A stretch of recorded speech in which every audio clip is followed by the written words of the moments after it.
رب العالمين دائم الأفضل الذي والنوار الصلاة والسلام على نبينا محمد مولى بلاد وسلام وعلى آله وصحبه خير صحبه وآله أشهد أن لا إله إلا الله ولا شريك له وأشهد أن محمدا عبده ورسوله لا نبي بعد بعد. Ma'asyiral hadirin jemaah Masjid Al-Muhajirin rahmat Allah Subhanahu wa taala. Masuk kita ke dalam bab faslun fi huquqin nabi wa ashabihi, yaitu hak para nabi, hak Nabi sallallahu alaihi wasallam dan sahabat-sahabatnya. Bisa dicek. Saya nggak tahu di halaman terjemahan itu halaman berapa. Karena saya pakai kitab aslinya. Kalau di terjemahan mungkin di bab-bab akhir, bab-bab akhir. Hak Nabi, hak Nabi sallallahu alaihi wasallam dan para sahabatnya.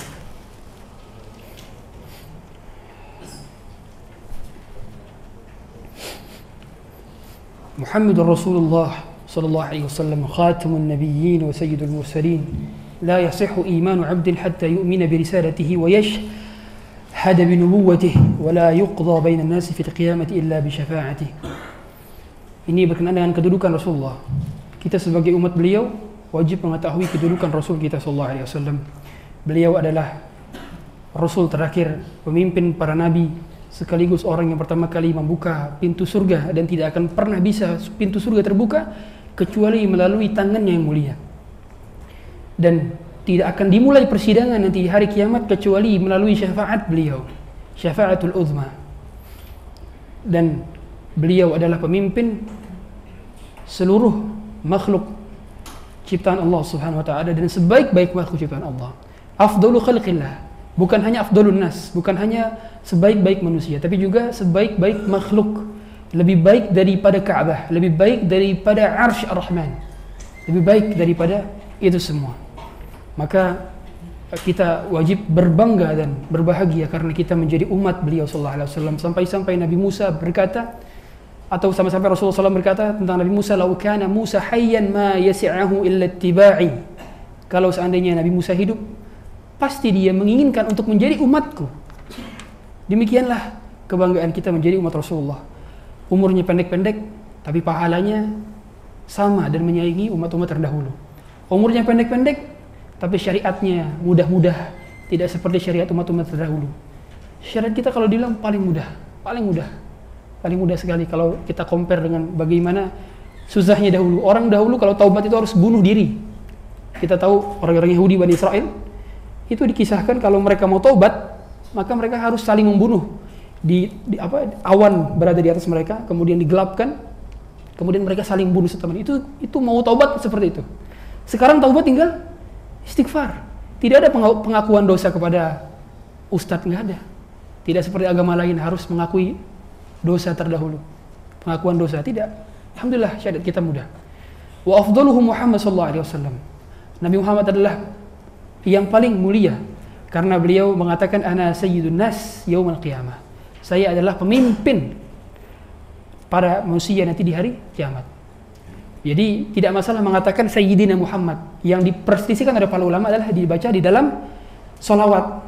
Tapi kalau mengatakan sayyidina Muhammad saja bukan di dalam salawat, maka itu tidak diperselisihkan sedikit pun oleh para ulama. Mengapa? Karena beliau sendiri yang mengatakan ana sayyidun nasi yaumil qiyamah. Bahkan beliau mengatakan ana sayyidu waladi Adam. Kemudian beliaulah yang pernah mendapatkan kedudukan tertinggi, hampir-hampir berjumpa dengan Allah, hampir-hampir bertemu dan melihat Allah. Tapi ternyata beliau tidak melihat Allah. Kata beliau, ana nurun arah. Ada cahaya yang menghalangiku antara aku dengan Allah. Sehingga yang lebih benar adalah beliau belum sempat melihat Allah ketika berada di dunia. Begitu pula Nabi Musa. Nabi Musa itu belum sempat melihat Allah. Meskipun beliau meminta untuk melihat Allah, tetapi Allah tidak mengizinkan. Falamma tajalla rabbuhu lil jabali ja'alahu dakka wa kharra Musa sa'iqa.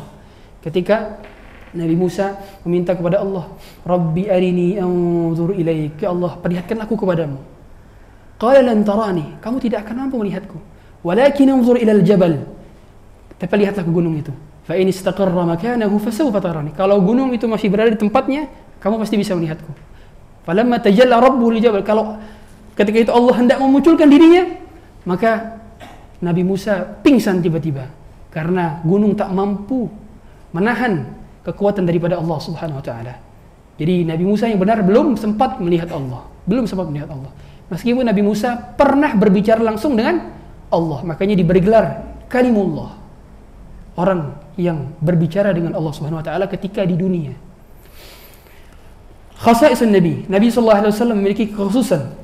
Yang pertama, beliau adalah nabi terakhir, kemudian beliau pimpin para nabi, dan kita sebagai umatnya tidak sah beriman kalau tidak beriman kepada beliau. Fala wa rabbika la yu'minuna hatta yuhakkimuka fima shajara bainahum. Kalian tidak akan mampu beriman kecuali harus mengimani dahulu Rasul sallallahu alaihi wasallam.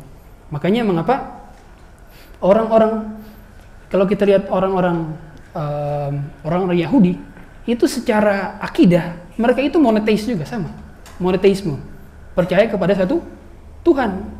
Mengapa mereka dikatakan kufur? Kenapa? Karena mereka tidak mengimani risalah beliau, mereka tidak mau melegitimasi bahwa Rasul SAW Muhammad bin Abdullah adalah seorang nabi. Gengsi, hasadan min indi anfusihim, hasad karena mengapa Rasulnya bukan datang dari orang Yahudi. Begitulah yang menyebabkan mereka tertutup dari hidayah. Dan beliau SAW adalah orang yang menjadi pemimpin di hari kiamat, dan umatnya meskipun matinya belakangan, tapi nanti awal pertama kali yang masuk ke dalam surga. Nahnul akhirun as-sabiquna yaumal qiyamah. Itu lagi-lagi merupakan privilege bagi umat Rasul sallallahu alaihi wasallam. Kalau orang privilege-nya apa? Orang privilege-nya anak orang kaya? Tidak. Kita privilege-nya adalah umat Rasulullah SAW. Itu privilege yang melebihi privilege apapun. Privilege itu bukan masalah harta, tapi menjadi umat, apalagi kalau di atas sunnah. Karena tidak semua orang Islam berada di atas sunnah. Sahibul liwa'il hamd yahmiluhu sallallahu alaihi wasallam yaumil qiyamah wa yakunu al-hamilu tahtahu li hadis. Dan beliau akan memegang nanti di hari kiamat liwa'il hamd, yaitu bendera kebanggaan, dan beliau tidak sombong, ya.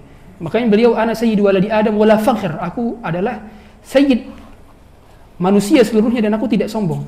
Maksudnya memang dalam hal itu fakta. Jadi beda ya, antara orang membicarakan suatu hal fakta dengan orang sombong itu berbeda. Dan beliau juga berada di dalam kedudukan yang terpuji. Dalilnya adalah asa an yab'atsaka rabbuka maqaman mahmuda dalam surat Al-Isra. Begitulah Allah nanti akan membangkitkan beliau, juga nanti berada di haud-haudnya adalah telaga yang paling besar, paling luas, panjang dan lebarnya sama. Dikatakan di dalam sebuah hadis, panjangnya itu dari Adan ke San'a. Jadi antara Yaman dengan Syam itu panjangnya dan lebarnya sama.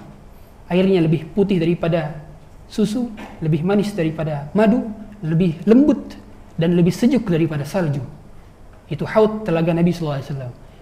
Wa inna likulli nabiyyin haudan.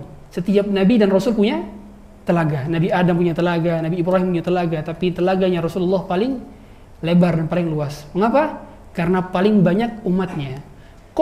Mengapa umat Rasulullah paling banyak? Karena berada di akhir zaman, sekaligus wasiat beliau agar kita memperbanyak anak. Makanya di antara wasiat beliau adalah tazawwadu al-wadud al-walud. Nikahilah perempuan yang penyayang sekaligus subur. Fa inni mukatsirum bikumul umam yaumil qiyamah. Sesungguhnya aku akan berbangga karena umatku paling banyak nanti di hari kiamat. Jadi orang yang child free tidak mengamalkan hadis ini. Kok bisa dia child free? Gimana ceritanya? Sedangkan beliau sallallahu alaihi wasallam menganjurkan kita untuk memperbanyak anak. Oke Ustadz, ikut program pemerintah, 2 anak cukup, tidak masalah. Yang jelas yang penting punya anak, punya anak. Alhamdulillah saya sudah punya anak 1,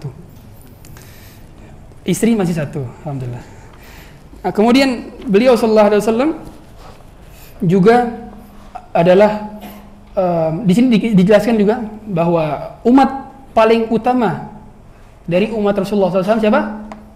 Abu Bakar Siddiq. Jadi afdal umat Rasulullah adalah Abu Bakar Siddiq. Sepakat, ulama sepakat. Orang paling baik di umat Rasulullah SAW adalah Abu Bakar Siddiq. Sepakat, tidak ada khilaf. Tidak ada khilaf. Yang khilaf hanya Syiah Rafidah, karena mereka mengkafirkan Abu Bakar. Yang jelas Abu Bakar adalah orang paling utama di umat ini. Mengapa? Karena beliau adalah orang yang paling pertama beriman dari kalangan orang dewasa. Beliau sahabat Rasulullah dari kecil. Jadi Abu Bakar itu memang sahabat dari kecil sama Rasulullah. Main bareng, terus dagang bareng dari kecil. Kemudian beliau juga menemani hijrah Rasulullah. Orang yang berhijrah kepada Madinah itu peristiwa dan momen yang luar biasa. Kalau ada orang yang menemani Rasulullah, berarti ini orang punya privilege yang lebih dibandingkan sahabat-sahabatnya ini. Bagaimana hijrahnya Rasulullah dari Mekah ke Madinah, ditopang dananya, tenaganya oleh Abu Bakar. Ditemani dalam Jabal Sur, di bawah Gua Sur itu, bersama Abu Bakar Siddiq. Ma dhannuka bithnaini Allahu thalithuhuma. Yang berkata Rasulullah SAW kepada Abu Bakar, la tahzan, innallaha ma'ana. Jangan sedih saudaraku, Allah bersama kita. Allah bersama kita. Itu yang Rasulullah katakan di dalam Gua Sur, di dalam gua ketika itu. Dan beliau SAW juga sangat cinta kepada Abu Bakar. Sampai-sampai ketika ditanya oleh Amr bin As, ya Rasulullah, man ahabbun nas ilaik? Siapa orang yang paling kau cintai? Kata Rasulullah SAW, Aisyah. Kata Amr bin As, wa minar rijal, dari laki-laki maksudku ya Rasulullah. Kata Rasulullah, abuha, bapaknya. Jadi Aisyah cintai Rasul, bapaknya Aisyah, Abu Bakar cintai Rasul. Bahkan ketika sedang berada di gua, siapa yang bolak-balik dari keramaian kota? Siapa? Anaknya Abu Bakar juga, atau ponakan daripada Aisyah. Ya, anaknya Asma kalau salah, Abdullah. Kemudian pakai budak Abu Bakar juga. Jadi perbendaharaan harta, keluarganya Abu Bakar ikut membantu dan menolong dakwah Rasulullah ketika himpitan hidup yang menerkam ketika itu karena ada himpitan dakwah. Jadi sudah menjadi ijma' daripada ulama bahwa Abu Bakar lebih utama daripada umat ini. Yang kedua adalah Umar bin Khattab. Umar bin Khattab ini juga merupakan sahabat yang baru beriman kapan? 6 tahun ke-6 kenabian.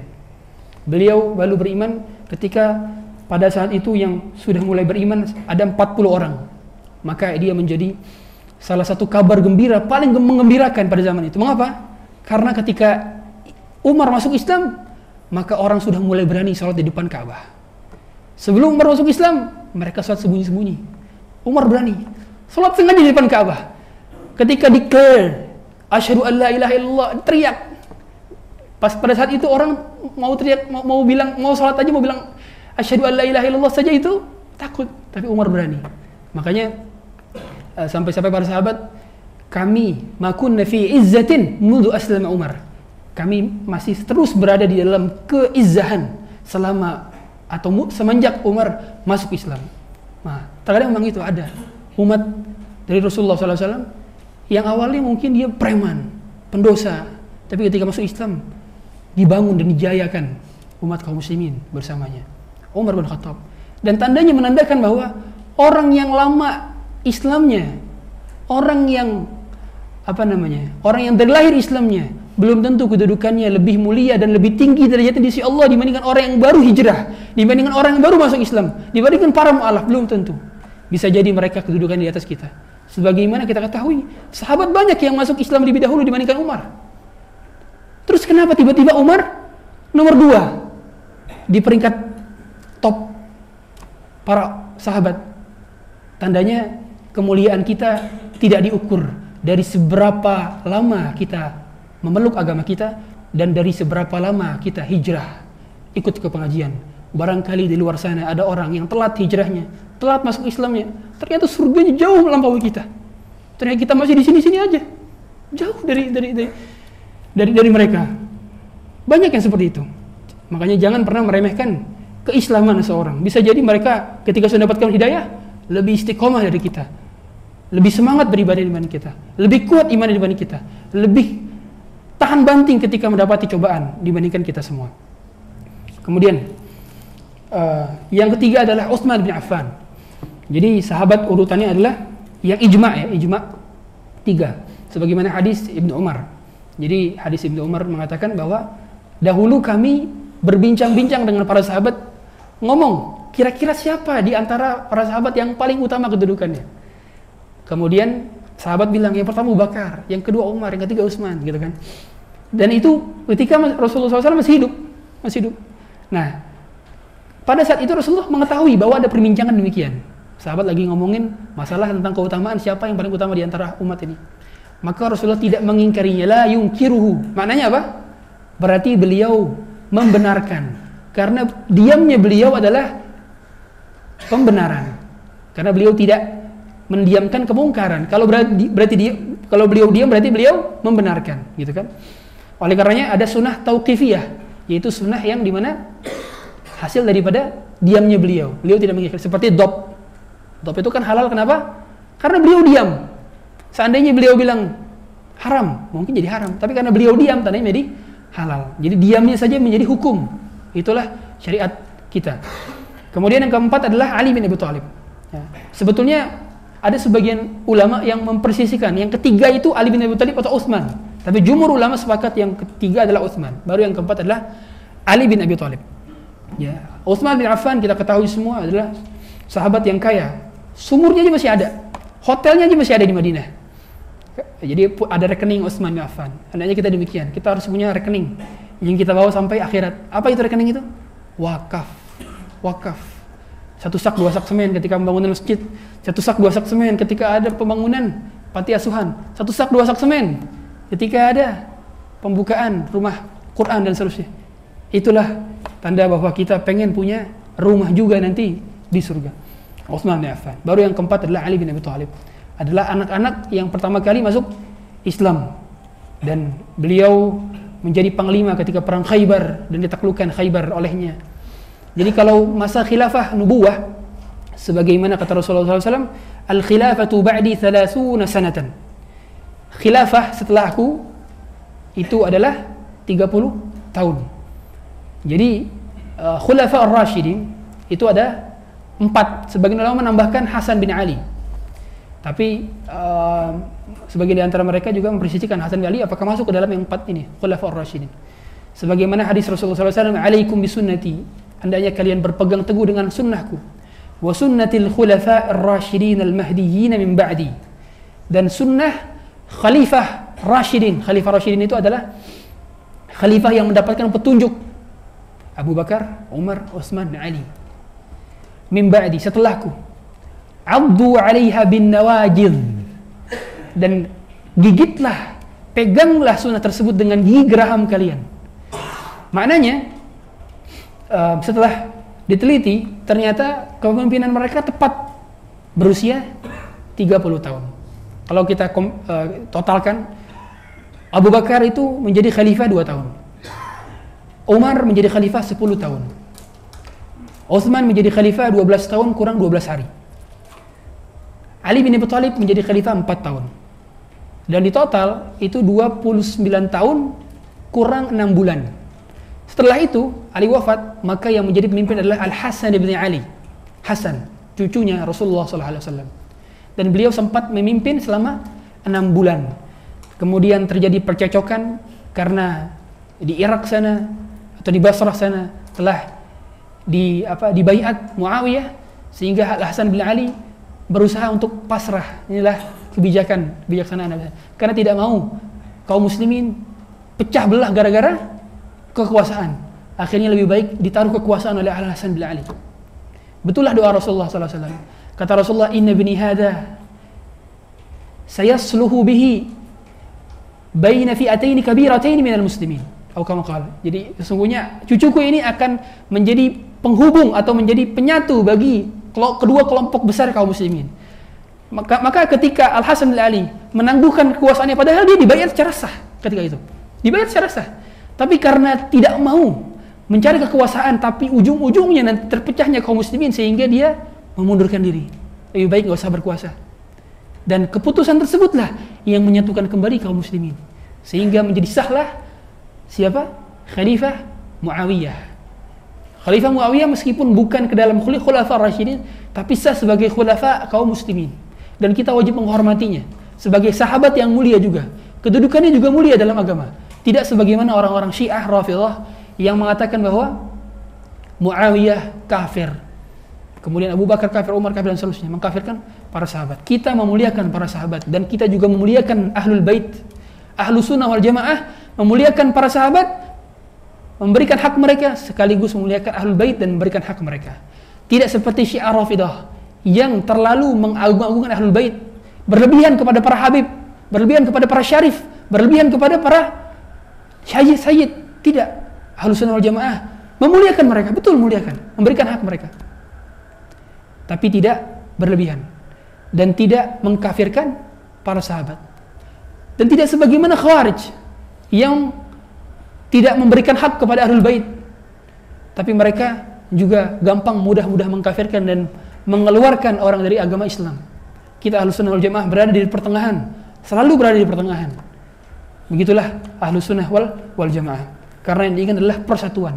Maka kita tidak diperkenankan untuk memberontak, tidak diperbolehkan untuk memberontak, tidak diperbolehkan untuk demo, tidak boleh. Karena demo adalah bagian terkecil dari unsur-unsur pemberontakan.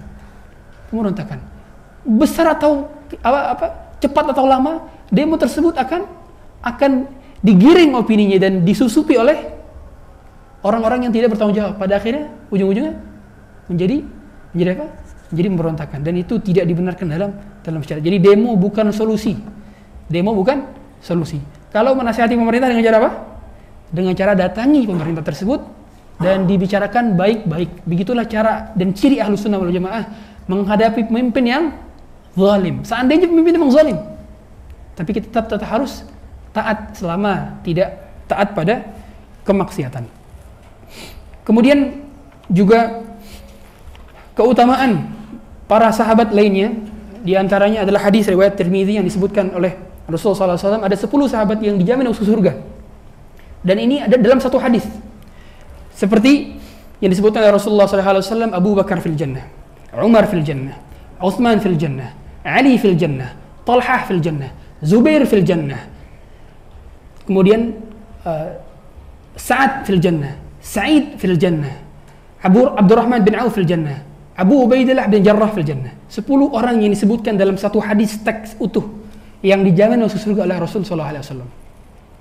Dan kita tidak bisa memastikan siapa selain mereka-mereka yang masuk masuk surga kecuali ada dalilnya.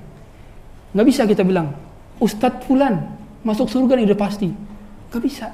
Adakah Rasulullah bilang begitu? Nggak ada. Kalau Rasulullah nggak bilang begitu, nggak ada dalil dari Quran dan Sunnah, nggak bisa kita memastikan seorang masuk surga. Gitu. Jadi kalau nanti seandainya, kalau misalkan kita mau mengatakan saya berikan syafaat nanti di hari kiamat, maka bilang kalau seandainya saya diberikan kesempatan untuk memberikan syafaat, maka saya akan berikan syafaat kepadamu. Begitu. Tidak boleh dengan lafaz memastikan. Ya, seperti viral tahun berapa itu ya? Ada seorang dia bilang nanti saya akan angkat kamu dari neraka menuju surga. Subhanallah. Apakah dia sudah megang kunci surga? Nah, belum. Tidak ada di antara kita yang sudah dijamin surganya. Tidak ada. Tidak ada satupun. Seandainya kita seperti sahabat yang sudah dijamin surganya, mungkin berbeda keadaannya. Tapi ternyata kita tidak ada yang jamin masuk surga. Tidak ada yang dijamin bagaimana keislaman kita sampai akhir atau tidak. Ya. Oleh karenanya, di antara 10 sahabat ini, kalau kita lihat 4 khulafar rasyidin. Yang ke-5 ada Talhah bin Ubaidillah. Dia adalah pemanahnya kaum muslimin. Orang yang pertama kali menancapkan panah untuk membunuh orang-orang musyrik dan kafir. Pertama kali, Talhah. Kemudian Zubair bin Awam, sepupu Rasulullah SAW, yang menikah dengan anaknya Abu Bakar, Asma bintu Abu Bakar. Kemudian Sa'ad bin Abi Waqqas. Kemudian Sa'id bin Zaid. Kemudian Abdurrahman bin Auf, masyhur ya, orang terkaya dari kalangan para sahabat. Dan yang terakhir ada Abu Ubaidah bin Jarrah, yaitu pelindungnya Rasulullah SAW. Meskipun dalam beberapa riwayat lain, memang kalau sahabat-sahabat yang disebutkan masuk surga, tapi tidak dalam satu hadis teks full, seperti apa? Bilal bin Rabah. Sungguhnya aku melihat dufana alaika fil jannah. Inni asma'u dufana alaika fil jannah. Kata Rasul, aku mendengar apa namanya ini? Pelukan apa sih? Suara sendalmu di surga. Tandanya apa? Bilal dijamin masuk surga karena sendalnya udah di surga, otomatis orangnya juga di surga. Bilal di surga. Tandanya gitu. Jadi kita harus bisa ngelihat hadis dari secara konteks dan eksplisit dari dalamnya gitu. Tidak sejelas hadis ini Abu Bakar fil jannah, Umar, itu kan jelas banget di surga. Kalau ini Bilal dijamin masuk surga dengan hadis sendalnya di surga.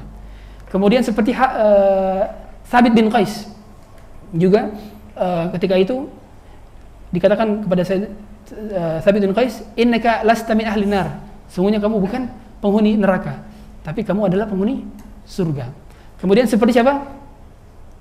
Ukasyah, tahu ya hadis sabaqaka Ukasyah, ketika Rasulullah menyebutkan hadis, sungguhnya dari kalangan umatku ada 70.000 orang yang masuk surga melalui jalur VVIP tanpa azab dan tanpa hisab. Kemudian angkat tangan Ukasyah, ya Rasulullah, ij'alni minhum, ya Rasulullah, jadikan aku bagian daripada mereka. Maka Ukasyah akhirnya doaan, bal anta minhum. Kemudian ada yang angkat tangan lagi, ya Rasulullah, ij'alni minhum, jadikanlah aku bagian daripada mereka. Kata Rasulullah, sabaqaka Ukasyah, kamu telah kedahuluan sama Ukasyah. Ini adalah Ukasyah bin Mihsan. Jadi tandanya apa?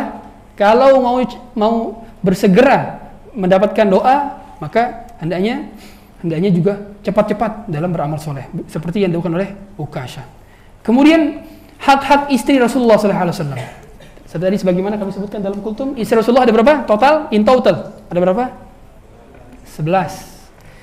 2 diantaranya meninggal sebelum Rasulullah SAW wafat. 9 baru wafat setelah Rasulullah SAW wafat. Kalau di total ada 11, itu dikumpulkan dalam 2 bait syair. Khalili saba aqri hula zaini halatin zaha jafnaha ramzan sahihan muhadzaba. Khalili Khadijah bintu Khuwailid, Sabah Saudah bintu Zam'ah, Aqli Aisyah bintu Abi Bakrin, Hula Hafsah bintu Umar bin Khattab Al-Faruq, Zaini Zainab bintu Khuzaimah Al-Hilaliyah, Jafnaha Juwairiyah bintul Harith, Jafnaha Ramzan sahihan muhadzaba, Ramlah bintu Abi Sufyan, Muhadzaba Maimunah bintul Harith. Kemudian Hindun bintu Abi Umayyah. Jadi ada Ummu Habibah, ada Ummu Salamah. Nah, itu total ada 11 istri Rasulullah SAW. 2 yang meninggal sebelum Rasulullah SAW wafat adalah Zainab bintu Khuzaimah dan Khadijah bintu Khuwailid. Mayoritas daripada istri Rasulullah SAW, di antara 3 diantaranya Hafsah, kemudian Juwairiyah, kemudian satu lagi saya lupa satu lagi itu 3 itu suaminya meninggal di perang Uhud. Jadi di antara perang yang paling banyak memakan sahabat-sahabat yang kibar sahabat adalah perang Uhud. Ya, perang yang dilaksanakan di tahun ke-3 Hijriah. Kalau Badar kan 2 Hijriah. Setahun setelah perang Badar. Ya. Maka mereka semua mendapatkan kemuliaan dan mereka mendapatkan kedudukan sebagai ummahatul mukminin. Meskipun memang Rasulullah pernah menikah kemudian cerai. Siapa istri Rasulullah yang pernah diceraikan? Ada yang tahu? Kalau tahu saya ajak makan bebek budai besok. Siapa yang tahu? Yang pertama Asma Al-Kindiyah, yang kedua adalah Umaymah. Itu 2 istri Rasulullah yang sempat jadi istri Rasulullah tapi diceraikan oleh Rasulullah. Asma Al-Kindiyah itu diceraikan gara-gara ada apa sih?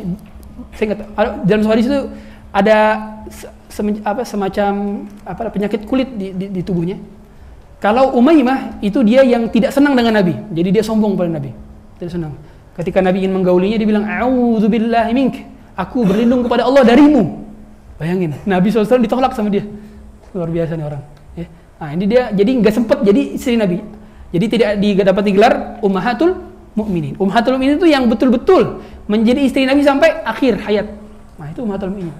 Makanya kita ketika menyebut Aisyah sebagai ibunda Aisyah, ketika menyebut Khadijah sebagai ibunda Khadijah, itu tanda pemuliaan.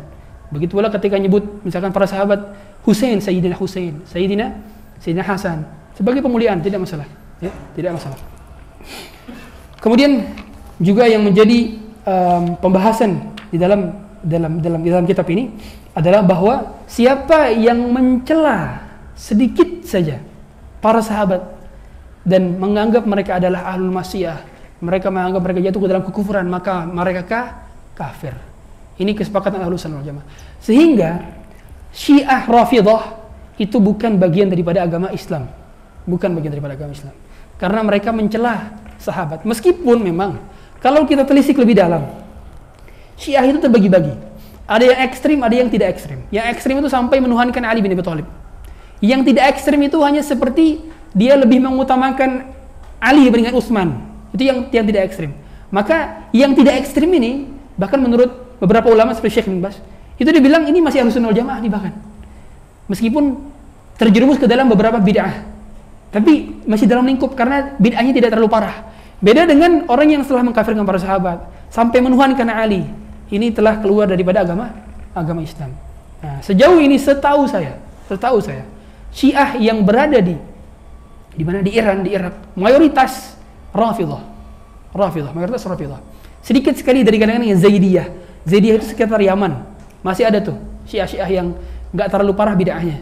Tapi kalau Syiah itu sudah termasuk yang parah, ya. Oleh karenanya dia termasuk ke dalam 72 golongan. Bahkan yang tidak masuk ke dalam Ahlussunnah wal Jamaah.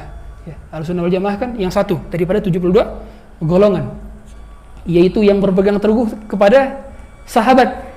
Ya, ma ana alaihi wa ashabi, yaitu apa yang dipegang olehku dan para sahabat. Jadi kalau kita mau menjadi Ahlussunnah wal Jamaah sesungguhnya, maka berpeganglah dengan yang diajarkan oleh para sahabat dan meninggalkan segala hal yang tidak pernah diajarkan oleh para sahabat. Seperti itu. Sudah sampai jam 10. Ya. Ada pertanyaan sampai sini? Saya nggak pernah ada yang nanya nih. Saya pengen ditanya sebetulnya. Kalau nggak ada yang nanya, saya yang nanya. Ada? Tidak ada. Kita tutup dengan kafaratul majlis. Subhanakallah wa bihamdika, asyhadu an la ilaha illa anta, astaghfiruka wa atubu ilaik. Hadza sallallahu ala nabiyina Muhammadin wa ala alihi wasallam. Assalamualaikum warahmatullahi wabarakatuh. Silakan snacknya, Pak.